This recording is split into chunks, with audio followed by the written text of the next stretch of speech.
तो परमात्मा कहते हैं साच कहूं तो जग नहीं माने और झूठ कही तो झूठ कही ना जाई हो। ये ब्रह्मा विष्णु शिव जी दुखिया जी ने ये राह चलाई हो, क्योंकि ये संसार ये काल की जो व्यवस्था है ब्रह्मा विष्णु महेश ही चला रहे हैं। कैसे चला रहे हैं कि उत्पत्ति सतिथि और संहार ये काल के जुगाड़ को जोड़े बैठे हैं और इनका पिता काल है, वो इन 1 लाख मानव शरीरधारी प्राणियों को नित आहार करता है। पुण्यात्माओं, जैसा कल आपको बताया था, धर्मदास तो 1 लाख दुहाई, ये सार शब्द कई बार न जाई, सार शब्द बार जो पढ़ी, ये बिचली पीढ़ी हंस नहीं तेरही। आप बिचली पीढ़ी के हंस हो। हंस किसे कहते हैं? वो पुण्यात्मा, जैसे हंस एक पक्षी होता है, वो पक्षी बुगले जैसा होता है, एक जैसा कलर, एक जैसी हाइट, सेम टू सेम। उनकी पहचान यही होती है, एक ही तालाब पर बुगला भी हो और वो क्या नाम है हंस भी हो, तो बुगला तो खाएगा मच्छी या कीड़े मकोड़े, घोगे व संखले से, लेकिन हंस नहीं खाएगा। हंस तो वहां मोती की तलाश करेगा, मोती खाएगा। हंस पक्षी में एक और गुण दिया प्रभु ने। आप 1 गिलास दूध और 1 गिलास पानी मिक्स करके किसी पात्र में हंस के सामने रख दो, हंस उसमें चोंच डालेगा और दूध को पी लेगा, पानी को वहीं छोड़ देगा, जल को छोड़ देगा, वहीं निकाल देता है। दूध और पानी को भिन्न भिन्न करना दूध पानी छानने का एक गुण है। ऐसे ही वो हंस, वो भक्त आत्मा जो परमात्मा के चरणों में आ गई और सत भक्ति कर रहे हैं, उनको हंस कहा है। आपने दूध और पानी छान लिया कि भाई परमात्मा की भक्ति करनी पड़ेगी और यहां सुख नाम की चीज नहीं। और परमात्मा की भक्ति कैसे होगी? बुराई त्यागनी पड़ेगी, बीड़ी शराब मांस तम्बाकू चोरी ठगी जारी, ये सब त्यागनी पड़ेगी और फिर आप भक्ति करोगे। तो ऐसे जब आप हंस बन जाओगे, उनको कहा है।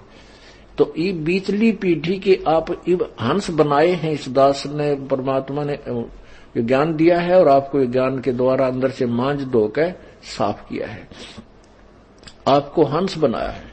अब आप हंस, इस पिछली पीढ़ी में जितने भी हंस होंगे, हंस माने सत्य भक्ति के साधक और सब बुराइयों से दूर पूरी मर्यादा में रहने वाले को हंस कहते हैं।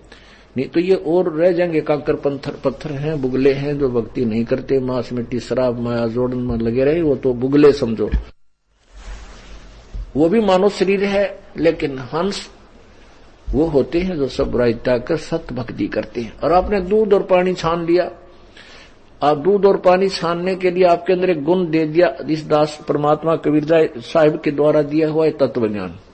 इसके द्वारा आपने दूध और पानी छान लिया कि भाई यदि विष्णु जी की पूजा करेंगे विष्णु लोक में जाएंगे, और जब पुण्य समाप्त हो जाएंगे वापस आएंगे, 84 लाख योनियों में भी भटकेंगे, क्योंकि ब्रह्मा विष्णु महेश ये तीनों नासवान देवता हैं। ये पूर्ण मुक्त नहीं है, अजर अमर नहीं है। यदि हम ब्रह्म साधना करते हैं, जो इनका पिता ज्योति निरंजन काल है, जिसको ब्रह्म बोलते हैं, वो भी, उसकी भी मृत्यु होती है। गीता जी अध्याय नंबर 15 के श्लोक नंबर 16 में स्पष्ट किया है, क्षर पुरुष ये ब्रह्म है, अक्षर पुरुष ये परब्रह्म है, और इनके लोकों में जितने प्राणी हैं वो भी नासवान है और ये भी नासवान है। इसलिए 15वें अध्याय के गीता जी के श्लोक नंबर 17 में कहा कि उत्तम पुरुषत्व अन्य परमात्मा इति उदाहरते, यह लोक तरम अविश्य विभर्ति अव्यय ईश्वर है, जो तीनों लोकों में प्रवेश करके सबका धारण पोषण करता है, वो वास्तव में अविनाशी परमात्मा है और वो तो कोई और है, वो ऊपर वाले दोनों से अन्य है। यदि हम ब्रह्म साधना करते हैं, वेदों में उसका ओम मंत्र है, तो ओम मंत्र का जाप भी इनकम्प्लीट है, क्योंकि ओ गीता जी अध्याय नंबर 17 के श्लोक नंबर 23 में ओम तत्सत इति निर्देश है ब्रह्मण त्रिविध समर्थ है। ब्रह्मण माने सच्चिदानंद घन परम अर्थात पूर्ण परमात्मा के स्मरण का, भक्ति करने का ओम तत्सत, ये एक मंत्र है यही इसी का निर्देश है। और इसको सुमरण करने की 3 प्रकार की विधि है जो ये दास बताएगा। तत्सत ये सांकेतिक शब्द है। ओम तत्सत ये कोई मंत्र नहीं है। ओम तो ब्रह्म का है, तत् और सत्य सांकेतिक है जो दास बताए। तो ये तीनों मंत्र मिल जाएंगे और मर्यादा में रहोगे। तीनों मंत्र मिल गए, नाम टूट गया, खंड आप नहीं जा सकते 7 जन्म भी। तो इस प्रकार मर्यादा में रहना आखिरी सांस तक। और तीसरा नाम भी मिल गया, ये मत समझना तुम पार होगे, नहीं। उसके बाद अधिक रुचि हो, अत्यधिक आप यहां परमात्मा के चरणों में आए, भक्ति करें, मर्यादा को न अपने ज्ञान से नाम को खंड ना होने दें, तब आप पार होगे। आज पुण्यात्मा कुछ ऐसी आत्मा भी आई हैं जिन्होंने जो सार नाम के योग्य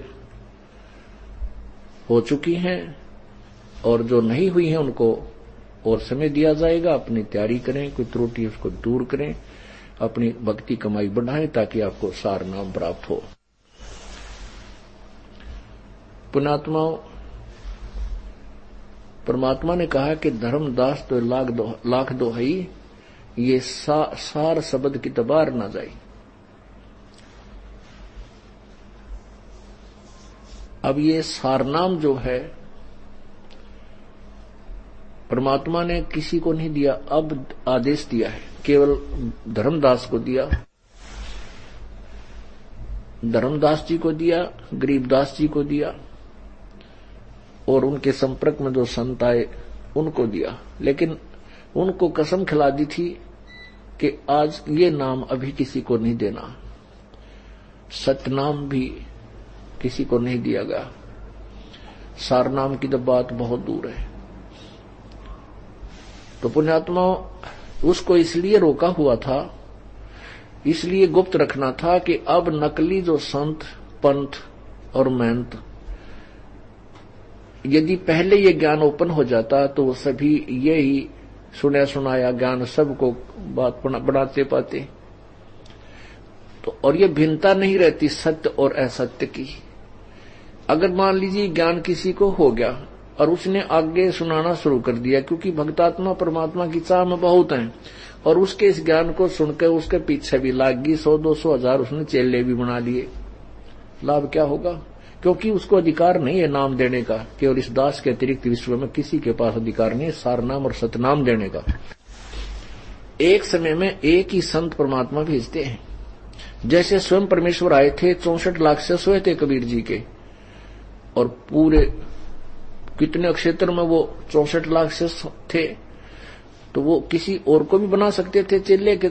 गुरु आदेश दे देते थे कि जा भी तू भी नाम दे, जाओ तुम भी नाम दो। कभी नहीं, 64 लाख को अकेलों ने नाम दिया। और उस समय तो ना कोई मीडिया था, ना कोई सीडी का प्रबंध था कि तो ज्ञान प्रचार कर दे। तो परमात्मा ने किसी को भी नाम दान करने का अधिकार नहीं दिया। क्यों नहीं दिया? अपने रहते। क्यों नहीं दिया? क्योंकि नाम दान देना कोई हंसी खेल नहीं है। नाम किसी को देना उसके भार को अपने सिर पे रखना।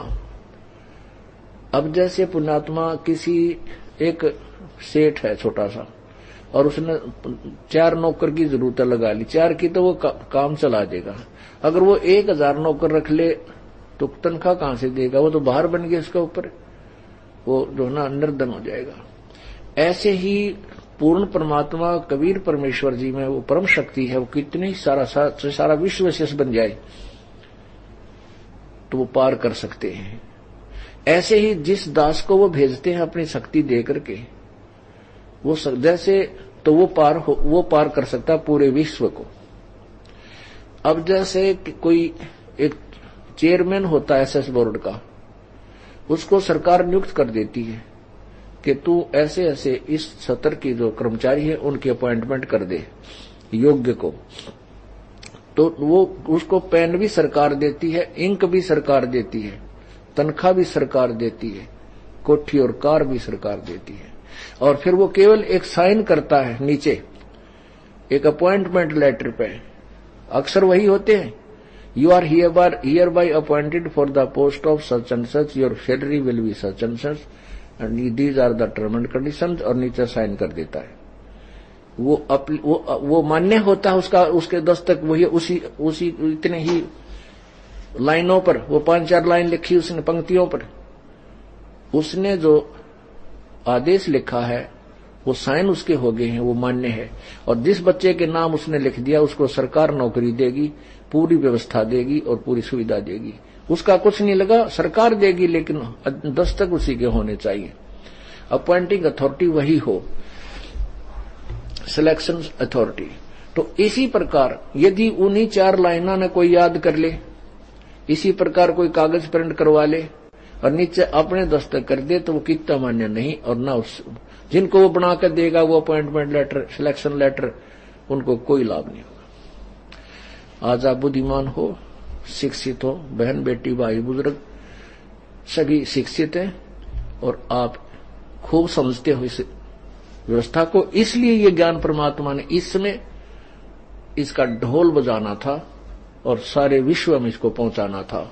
ये पहले ही निर्धारित था, परमात्मा ने आना था।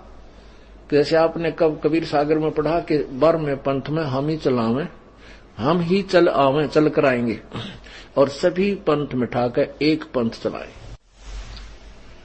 परमात्मा नहीं आए तो अपना कुत्ता ये दास बेच दिया आपको जगाने के लिए, भौंकने के लिए। धनवान लोग जाग जाते हैं जब कुत्ता भौंकता है, वो समझ जाते हैं कोई आपत्ति आसपास मंडराई हुई है। और जिसके पास धन है नहीं वो नहीं जागता, कुत्ते ने भौंकते रहे, क्योंकि उसके पास चोरनी है नहीं, चोर बढ़कर करेंगे क्या। ऐसे ही जो पुण्य आत्माएं हैं, पिछले जन्म जन्मांतर की जो धनी है, उनके लिए ये आवाज लगाई जाती है, वो तुरंत जाग जाते हैं और संभाल लेते हैं अपने उस धन को और रखवाली करते हैं, अर्थात भक्ति प्रारंभ कर देते हैं।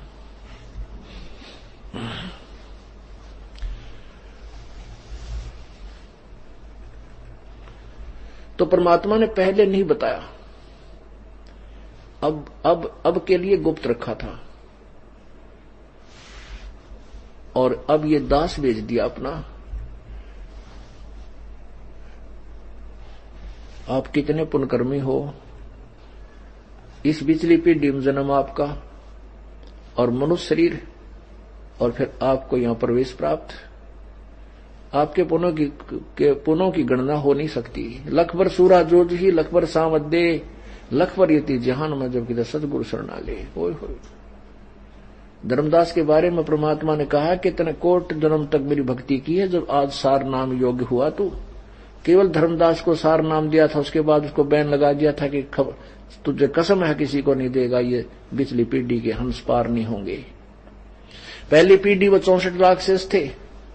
अब वो परमात्मा की लीला को देख करके जो हाथी पर चढ़कर वो चले थे, गड़का को वैसा को साथ लेकर, वो 64 लाख कुछ ऐसे थे, कुछ एक थे जो गुरुद्रोही हुए, वो तो कभी भी परमात्मा के चरणों में नहीं आ सकेंगे। कुछ ऐसे थे बस अपना लोगों की शर्म से चुप करके घर पे भक्ति करते रहे, भगवान के पास जाना बंद कर दिया। उनको भी मालिक माफ करते हैं, कहते हैं चलते मार्ग जो गिरे चाहता सिर नाही दोष, कह कबीर बैठा रहे उसको कर दे कोश। अब जैसे आप अपने घर की तरफ जा रहे हो, 10 किलोमीटर चल कर और घूंटी लागा पड़ गए, चलो कहते हैं वह तो आपने 10 किलोमीटर तो तय कर ली, फिर कभी उतरेगी फिर चाल पड़ेगा, तो ऐसे पर वो फायदा क्या हुआ। अब जैसे उस समय परमात्मा आए थे, यदि हम उसके चरणों में लगे रहते, उनको पहचान जाते, तो ये उसके बाद हमारे 50, 30, 40 जन्म तो और हो गए होंगे अभी, क्योंकि परमात्मा इतने दयालु हैं। उस समय आप में भक्ति प्रवेश कर गए, आपकी कमाई बढ़वा गए। आपने किसी ने 1 वर्ष, किसी ने 10 वर्ष, किसी ने 5 वर्ष, किसी ने 20 वर्ष प्रथम मंत्र के इन 5 नामों का जाप किया। पहला फर्स्ट और लास्ट मंत्र परमात्मा नहीं देते थे, वो तो अभी देना कंप्लीट चूर्ण। बीच के 5 नाम देते थे जो आपको प्रथम ब्रह्म गायत्री में हम देते हैं, तो वो नाम की आपकी कमाई करागे उससे आगे किसी को सतनाम भी नहीं दिया प्रभु ने, पता था, जानी जान थे वो। तो उसके बाद क्या हुआ कि वो 64 लाख तो अब आएंगे ही आएंगे जो गुरुद्रोही नहीं हुए। हो सकता है 2-4 जैसे कमाल जैसे गुरुद्रोही हो गए थे, वो तो अपने कर्म बिगाड़ लिए उन्होंने, भूत बने अंडे हुए। तो ऐसे परमात्मा ने इसीलिए कहा था कि यदि ये नाम सतनाम और ये सार नाम पहले प्रकाशित हो जाता तो आज आप उन नकली संतों जो अधिकारी नहीं है उनके पास सेट हो जाते, जैसे कई करोड़ों लाखों लोग उन नकली संतों के पास फेट हुए बैठे हैं। अब बुद्धिमानों को ये ज्ञान प्राप्त हो रहा है, समझ में आ रही, वो भाग भाग करा रहे हैं, लेकिन अब आ रहे हैं वहां से छूट जाएंगे काल के दूतों से। यदि यही ज्ञान वो कह रहे होते और नाम भी ये दे रहे होते, आप कभी भी नहीं आ सकते इधर। और उनको अधिकार है नहीं ये नाम देने का, नाम भी यही होते और ज्ञान भी यही होता, तो पुण्यात्मा आप पार नहीं हो सकते थे। क्योंकि नाम से मुक्ति होगी, ज्ञान से नहीं। ज्ञान तो इतना बताता है ये काम करने का है, ये नहीं करने का है, और उस नाम से, कमाई से और परमात्मा की शक्ति से पार होंगे। आप ये मत समझना कि ये जीव अपनी भक्ति तो पार हो जाएगा, नहीं। इसमें कबीर परमेश्वर की मेहर रूपी एक ग्रेस मार्ग आपको चाहिए, और वो जो ग्रेस मार्ग है वो बहुत ज्यादा है परमात्मा की। वो ग्रेस जो आपको देगा उससे पार होगे। नहीं तो पता नहीं कितने कितने साधक होकर चले गए, दिन रात माला फेरनी, और तो आपने भजन तो करना है, क्योंकि मालिक को मालूम है कि तुम कितना भजन कर सकते हो। आपको भी पता है, मुझे भी पता है, क्योंकि काल ने हमारे ऊपर इतना बर्डन डाल रखा है।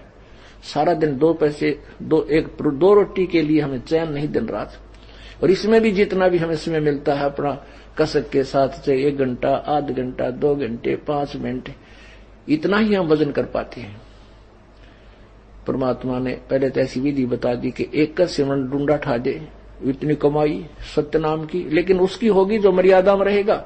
बकवाद करनी से दिन रात भजन करते रहना, उसको कोई लाभ नहीं होगा।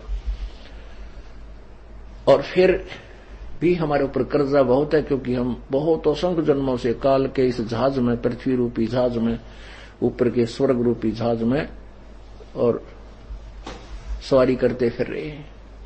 तो वो कर्जा परमात्मा फिर अपनी ग्रेस मार्क देकर के आपको ऊपर पास पार करेगा। तो हमने परमात्मा के दास गरीब मेहर से पाइए, इन बातें क्या पाइए कर सतगुरु नजर निहाल। आपने भजन भी करना है। देखो, जो बालक पास होने योग्य होता है और कुछ रह जाता है कुछ ही मार्कों से, तो उसको ग्रेस मार्क दे दिया जाता है। तो लिख के कुछ ना आवे और उसका -0 आ रहे हो तो उसने क्या ग्रेस देगा फिर। तो ऐसे आप भक्ति कीजिए, अब के नहीं रहोगे यहां पर, ये गारंटी देता हूं। पर मर्यादा मत तोड़ना। हमने बहुत दूर जाना है, वहां ना समाधि लाकर जा सकते, ना खुड़के दुड़के सुनकर जा सकते, जो कान मूंद करने वहां समाधि लाकर प्रकाश देख के, प्रकाश देखने से क्या होगा। हमने तो भगवान चाहिए, प्रकाश नहीं। भगवान मिल गया तो सब कुछ मिल गया हमारे पास, उनका उससे बात बनेगी। तो कहने का भाव ये है कि उन्होंने कहा था कि धर्मदास तो लाख दुहाई, ये सार शब्द कहीं बार ना जाए। सार शब्द और सार नाम।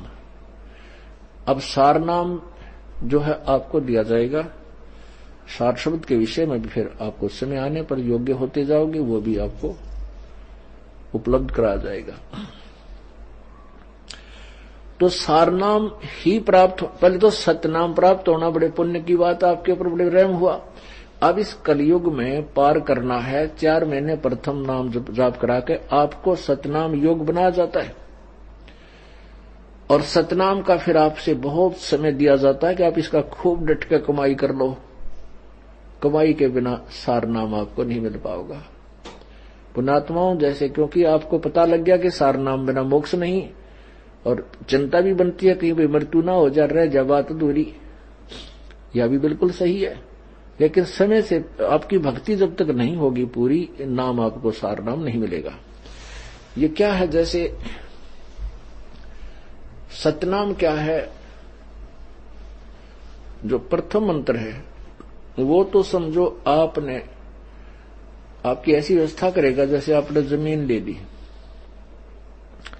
आपका जो व्यवस्था बनाई, और उसमें फिर आपने सोचा कि एक हैंडपंप लगाऊं, जैसे परमात्मा प्राप्त करना हमने, यानी जल प्राप्त करना है, तो सबसे पहले घर में जल की आवश्यकता पड़ती है।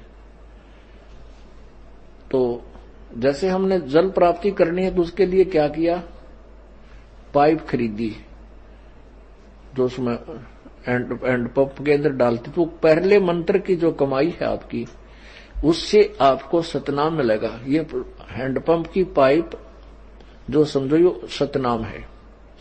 तो सतनाम को यानी जैसे आपने जल प्राप्त करना है और इस जैसे हैंडपंप लगाना है तो बोकी मार मार के पाइप को लोअर करना है।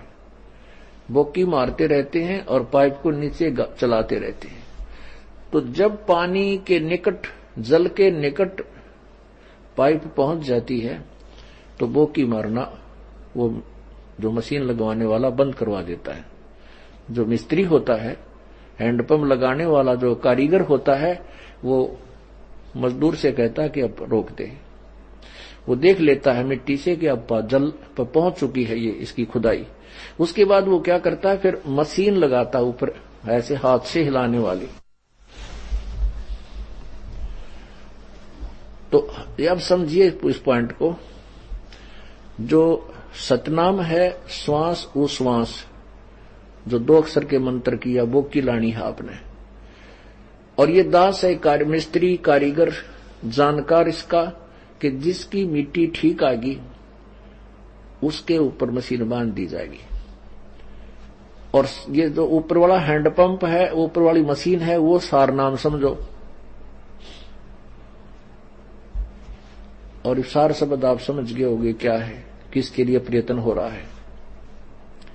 अब सतनाम जो है, इसकी बोकी आपने जब तक लानी होंगी, तब तक लानी होंगी जब तक आप उस योग्य नहीं हो जाते कि आपके मशीन बांध दी जा। यानी सार नाम तब दिया जाएगा जब आपका सतनाम की कमाई उसके योग्य हो जाएगी। कि यदि कई कहते हैं अरे कारीगर 2 दिन हो गए तुझे लगाए न, बांध दिया मशीन, वो कारीगर नहीं बांधेगा, वो बावड़ा नहीं है।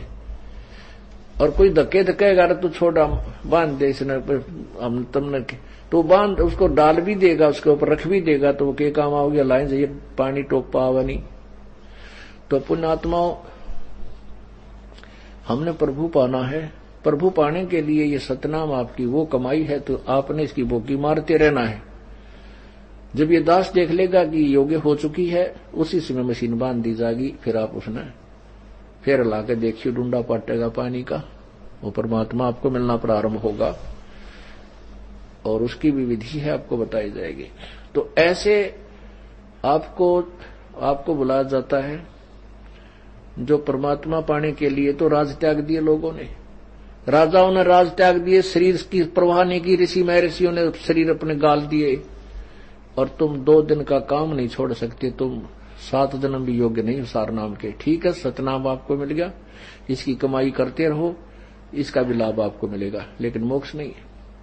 मोक्ष प्राप्ति के लिए आपने कुछ जो है करना पड़ेगा, आपको जीवित मरना होगा। जीवित कैसे मरना होता है, जैसे आपकी मृत्यु होगी, मान ले मेरी अचानक मृत्यु हो जाती है, सारा काम रह गया, जिसके लिए रात पढ़ू था ना दिन पढ़ू था, खत्म हुई कहानी, मर गया। और जीवित मरना कैसे है, जैसे आप सत्संग की तरफ चलते हो और समझ लिया मर गए, हमारी मृत्यु होगी। अब 2 दिन 3 दिन आप यहां आ गए, और आप मान लीजिए वास्तव मर जाते तो उस काम में कौन करता। अब 3 दिन में जो हानि होगी उसने तो हम जाकर फिर ठीक कर लेंगे, फिर अपना सुचारू कर ले। वैसे तो होगी नहीं, क्योंकि फिर भगवान की हमने जो है फिर महिमा का नहीं बेरा, परमात्मा हम वहां बैठे हैं और फिर नुकसान हो जा, इतनी हानि हो जा, किसी प्रकार भी ना सूत में आवे। और आप यहां बैठे हो, आपके घर भगवान बैठा, आपकी रुखाड़ करेगा। ऐसे सैकड़ों हजारों प्रमाण आपको दिखा दूंगा। तो हमने परमात्मा प्राप्ति करनी है। यदि आपने भगवान चाहिए तो आपको श्रद्धा से, यो नहीं देखम देखाना है कि सार नाम ना मिला इसलिए जाऊं, नहीं, आपके अंदर कसक होनी चाहिए, तब ये काम करेगा, तभी आपकी भक्ति पूरी होगी और तब ये सार नाम आपको मिलेगा एक समय। और जैसे आपको कितनी बार भी आप ये दास बुलाए, आपने आना पड़ेगा, क्योंकि आपको बुलाने का उद्देश्य ये नहीं है कि हम आपको वैसे ही डरे डुआ रहे हैं।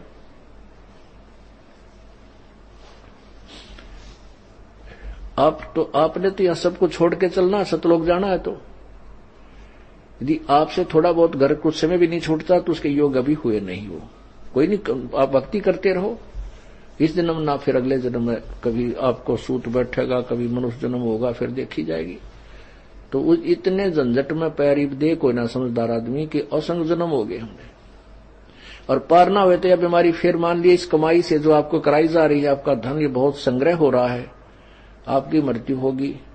आज्ञा मनमाना आपको ये काल पता नहीं कि राष्ट्रपति बना दे, आपका फिर स्वर्ग में देवता बना दे, आपका जूता आप ही का सर आपकी कमाई को बर्बाद करा के फिर गधा बना देगा।